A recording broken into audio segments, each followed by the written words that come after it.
Friends, अभी हम बात करेंगे कि प्रिवेंशन जो प्रिकॉशियस प्यूबर्टी है इसको प्रिवेंट कैसे किया जाए, या तो मदर्स या तो पेरेंट्स जो है उनको क्या-क्या चीज़ों का ध्यान रखना है।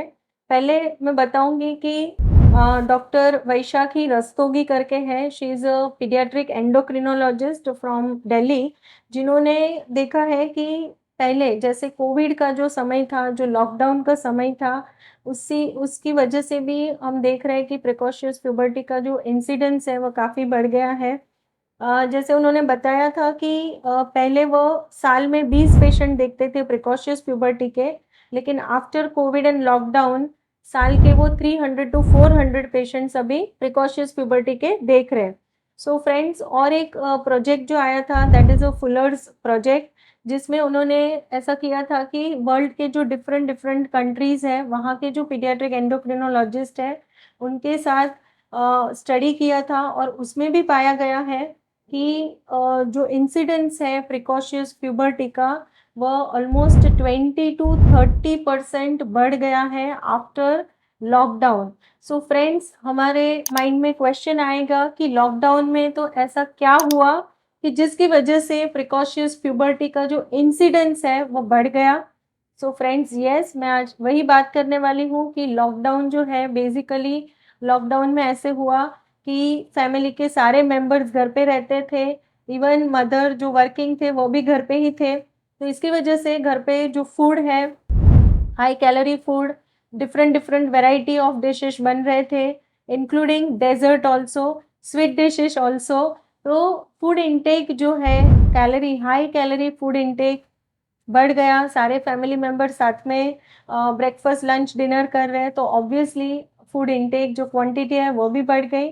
इसके साथ साथ सेडेंट्री लाइफस्टाइल, कि हम घर से बाहर नहीं निकलते थे, सो फिजिकल एक्टिविटी जो है वह कहीं ना कहीं कॉम्प्रोमाइज्ड हो रही थी।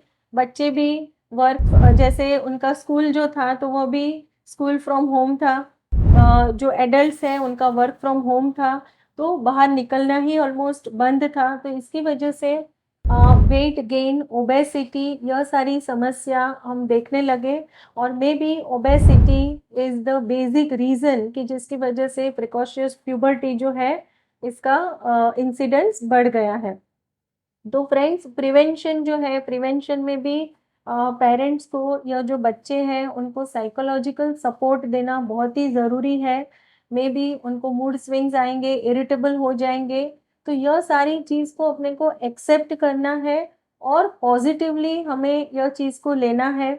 उनके साथ बॉस नहीं बनना है, उनके साथ फ्रेंड बन के रहना है। That is the very important step for any parents, या तो for any mother and father, कि आपके बच्चे का, even not only, I am not talking only about the precocious puberty, लेकिन जब भी आपके लड़के या तो लड़की, गर्ल्स है या बॉयज़ है, उनका प्यूबर्टी फेज आता है, तो यह टाइम होता है कि आपको अभी उनके साथ एक फ्रेंडली एटमॉस्फेयर डेवलप करना है। Communication is very much important. So बच्चे के साथ बात करना है, उनको क्वालिटी टाइम देना है, उनके जो जो क्वेरीज हैं उसको भी सॉल्व करना इतना ही ज़रूरी है। दूसरा, कि जब भी आप कम्युनिकेशन करेंगे और उनको जो आंसर है वो बार-बार उनके माइंड में क्यूरियोसिटीज़ आएँगे, बहुत सारे क्वेश्चन्स आएँगे, तो यह जो क्वेश्चन है इसका सही तरीके से आंसर उनको देना, वो भी बहुत इम्पोर्टेंट होता है। सो प्रिवेंशन में first will be the role of the parents. तो जैसे मैंने बताया कि उनके साथ फ्रेंडली आप बात कीजिए, वह सारी बातें आपसे शेयर करेंगे, ताकि उनकी जो इरिटेबिलिटी है, मूड स्विंग्स है, वह काफ़ी हद तक धीरे-धीरे सेटल हो सकते हैं। दूसरा, कि हमने देखा है कि ईटिंग डिसऑर्डर भी काफ़ी, जो प्रिकॉशियस प्यूबर्टी जो बच्चे में रहता है, उनको ईटिंग डिसऑर्डर भी काफ़ी ज़्यादा फेस करना पड़ता है। तो इसके लिए भी मोस्ट इम्पोर्टेंट कि जो फूड पैकेट्स वगैरह है, जिसमें काफ़ी सारे प्रिजर्वेटिव्स होते हैं, और यह जो पैक्ड फूड होते हैं, they also act as a, कहीं ना कहीं वहाँ पे स्टीरॉइड्स वगैरह दिया गया है, या स्टीरॉइड्स हैं तो हमें नहीं पता लगने वाला है। इवन एग्स है, मीट है, इसमें भी काफ़ी बार कि जो एग है वह अच्छे, जो लुक वाइज अच्छा दिखे, भरा हुआ एकदम ऐसा लगे, बल्कि, तो इसकी वजह से उसमें भी जो एनिमल्स होते हैं उसमें स्टेरॉइड के इंजेक्शन दिए जाते हैं। तो कहीं न कहीं यह सारे फैक्टर्स होते हैं जो बच्चे को प्रिकॉशियस प्यूबर्टी डेवलप होने के लिए काम कर सकते हैं। तो आप भी एज़ अ पेरेंट्स ध्यान रखिए कि जो केमिकल्स वाले जो भी फूड प्रोडक्ट्स हैं या तो जो भी पैक्ड फूड है, कैन्ड फूड है, ये जितना आप अवॉइड करेंगे उतना आपके और आपके बच्चे दोनों के लिए अच्छा रहेगा। तीसरा कि जो प्रिवेंशन है उसमें फिज़िकल एक्टिविटी, कि जैसे आप अपने बच्चे का जो शेड्यूल है, फॉर एग्ज़ाम्पल ब्रेकफ़ास्ट का टाइम है, लंच का टाइम है, डिनर का टाइम है, इन बिटवीन उनको स्नैक्स वग़ैरह का जो टाइम है, वो थोड़ा फ़िक्स रखिए। नहीं कि कभी भी इच्छा हुई और खाना खा लो, कुछ भी खाना खा लिया। एटलीस्ट टाइम टू टाइम आप खाएँगे तो आपका जो इंटरनल क्लॉक होता है, अपने बॉडी में भी एक क्लॉक होता है, बायोलॉजिकल क्लॉक जिसे हम कहते हैं, तो उसको भी अपने को सेट करना है। बच्चे का जो स्कूल का टाइम है, वही टाइम पे उसको संडे के दिन जब भी हॉलिडे है, वह टाइम भी उनका शेड्यूल आप वैसा ही मेंटेन रखो। दूसरा हाई कैलोरी फूड जो है वो जितना हो सके अवॉइड कीजिए, हाई प्रोटीन डाइट पे फ़ोकस कीजिए। फिज़िकल एक्टिविटी जैसे कि रेगुलर उनको कोई भी स्पोर्ट्स एक्टिविटी है, जो कंसिस्टेंटली वो कर सकते हैं, जिसमें उनको इंटरेस्ट है, ऐसा कोई एक स्पोर्ट्स एक्टिविटी उनके लिए रखिए।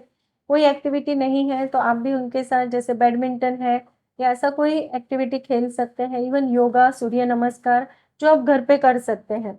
So physical activity is very crucial in prevention of precocious puberty.